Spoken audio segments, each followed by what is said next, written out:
हमेशा कोशिश करता है कि तीनों स्लॉट्स में बराबर का डिफिकल्टी लेवल रखा जाए। बराबर का डिफिकल्टी लेवल रखने का मतलब है कि जैसे अगर मान लीजिए उसने एक आरसी एनवायरनमेंट के ऊपर दिया है स्लॉट 1 में, तो वो कोशिश करेगा कि स्लॉट 2 और स्लॉट 3 में भी एनवायरनमेंट के ऊपर ही एक आरसी दे, ठीक है। And with the same difficulty level, same number of question, same number of जैसे क्वेश्चन की लैंग्वेज होती है कुछ वैसा सा ही सेम रखने की कोशिश करेगा। क्या डिफिकल्टी लेवल पहले तो डिफाइन करते हैं कि हमारा किन किन चीज या किन किन पैरामीटर्स पे डिपेंड करता है। जब 2020 में फर्स्ट टाइम वो 2 आवर्स का पेपर हुआ था, तब हर किसी के अंदर एक एंजाइटी एंशियसनेस थी कि किस टाइप का क्या क्या पूछा जाएगा, कितने नंबर ऑफ क्वेश्चंस आएंगे, पजल्स कैसे होंगी। क्योंकि पहले कुछ टाइम से सारा पूरा पैटर्न यही चला आ रहा था कि पजल्स भैया 8 पजल्स आती हैं आपकी 4-4 क्वेश्चंस की, तो उस हिसाब से एक फिक्स सा पैटर्न हो गया था, ठीक है। तो उस टाइम पर सबसे बड़ा चैलेंज तो यही था कि कितनी पजल्स आएंगी। तो जैसे 2020 में 5 पजल्स आई थी, तो सबको लगा कि 2021 में भी हो सकता है 5 पजल्स आए, नंबर ऑफ क्वेश्चन थोड़े से तो रिड्यूस हुए थे, बट उस टाइम पे 2021 में 4 पजल्स कर दी। तो ऑब्वियसली पहले 5 से 4 पजल्स होना एंड देन किसी को एकदम से पता चले, ठीक है। जैसे स्लॉट 1 वाले जब मॉर्निंग में गए, उनको पता चला कि यार 5 पजल्स नहीं 4 पजल्स हैं, तो वो 4 पजल्स लेना, उसको सॉल्व करना, वो ही अपने आप में इतना बड़ा डिफिकल्टी लेवल हो जाता है, लेकिन एक सरप्राइज एलिमेंट हो जाता है, ठीक है। तो इट्स लाइक कि स्लॉट 1 वालों के लिए तो पहले जा करके पूरा पेपर से गो थ्रू होना ही एक सरप्राइज एलिमेंट ही अपने आप में डिफिकल्टी लेवल क्रिएट कर देता है, ठीक है। बट स्लॉट 3 तक पहुंचते पहुंचते उनके पास एक एज होता है, उनको ऑलरेडी पता होता है कि भैया ये पेपर का पैटर्न है, इतने इतने क्वेश्चन आएंगे, इतने आंसर आएंगे, ये डिफिकल्ट आ रहा है कि नहीं आ रहा है, किस टाइप की पजल पूछी जा रही है।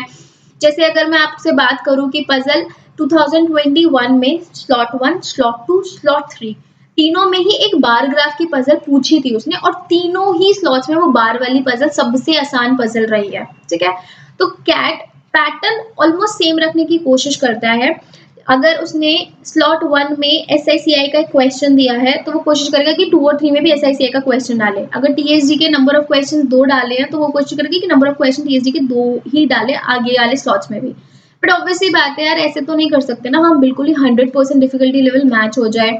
तो डिफिकल्टी लेवल डिफर तो करता है थोड़ा बहुत, बट वो स्केलिंग में सब कुछ चीज बराबर हो जाती है, ठीक है। जैसे कि मैंने अभी बताया कि मॉर्निंग वालों के लिए ऑलरेडी सरप्राइज एलिमेंट होता है, तो वो सरप्राइज एलिमेंट की वजह से उनका पेपर में भी अब बिट ईजी होता है, लेकिन वो सरप्राइज एलिमेंट प्रेशर क्रिएट कर देता है, इसलिए हमें थोड़ा डिफिकल्ट उस मोमेंट पे लगता है।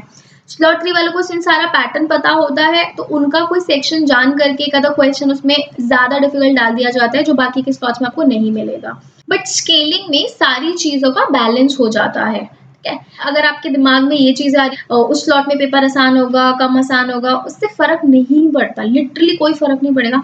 हाँ, इससे उस पर फर्क ये जरूर पड़ता है कि मेरा फिलहाल का स्केड्यूल क्या है। जैसे मेरे बहुत से स्टूडेंट हैं जो they are not habitual of waking up early, ठीक है, वो रात को लेट सोते हैं, तो उनके लिए सुबह के स्लॉट में चैलेंज उनकी नींद की वजह से होगा, रादर देन कि उनको नॉलेज का इशू है, या उनको ये एंग्जाइटी है कि मेरा सुबह का स्लॉट आएगा तो सुबह के स्लॉट में पेपर डिफिकल्ट होगा या आसान होगा।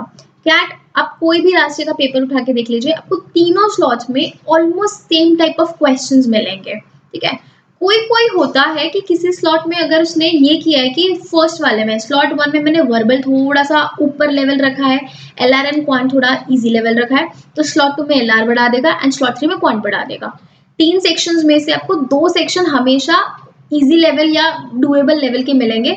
एक सेक्शन अगर डिफिकल्टी लेवल बढ़ाएगा, तो एक सेक्शन में भी कुछ क्वेश्चंस की वजह से वो डिफिकल्टी लेवल बढ़ता है, सो दैट वो तीनों स्लॉट्स में डिफिकल्टी लेवल को मेंटेन कर सके, ठीक है। ऐसा कभी भी नहीं आता है कि स्लॉट 1 का भी क्वांट डिफिकल्ट है, स्लॉट 2 का भी क्वांट डिफिकल्ट है, स्लॉट 3 का भी क्वांट डिफिकल्ट है, और वर्बल और एलआर, ऐसा कभी भी नहीं होता है। किसी सेक्शन में किसी की थोड़ी वेटेज ऊपर रखता है, और वो भी बहुत थोड़ा बहुत माइन्यूट होता है। ऐसा नहीं कि एक्सट्रीमली स्लॉट 1 का तो वर्बल इतना आसान आया था, स्लॉट 3 का वर्बल इतना डिफिकल्ट आ गया, इतना किसी में भी नहीं होता, बहुत माइन्यूट सा चेंज ऊपर नीचे होता है। पर वो माइन्यूट चेंजेस से ही हम ऐसे साइकोलॉजिकली ले लेते हैं कि प्रेशर क्रिएट हो जाता है, और ऐसे कोई फर्क नहीं पड़ता। अगर आपने अच्छे से तैयारी की है, you are very calm composed, आपको रीडिंग में प्रॉब्लम नहीं है, प्रैक्टिस अच्छे से की है, किसी भी स्लॉट में पड़ जाए उससे फर्क नहीं पड़ेगा, ठीक है।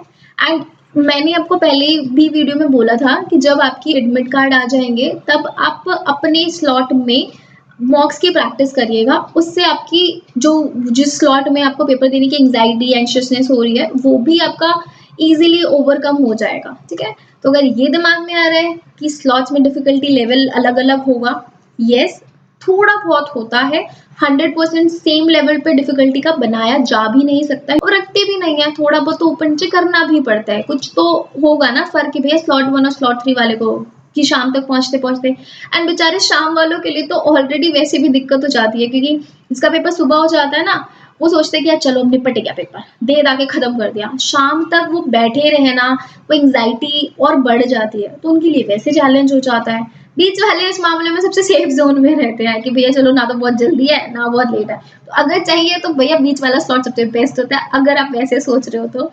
बाकी वरना कोई फर्क नहीं पड़ता है, थोड़ा बहुत अप एंड डाउन होता है। आप लास्ट के पेपर सारे स्लॉट्स के करके देखिए, किसी एक आधा स्लॉट में ही आपको ऊपर नीचे लगेगा, वरना सारे स्लॉट्स में सब बराबर सी बनती है। तो not to worry, just focus on your preparation. Do not waste any your energy over all these things. Just do your bit. Leave the rest. Bye bye. Take care. मिलेंगे अगली वीडियो में.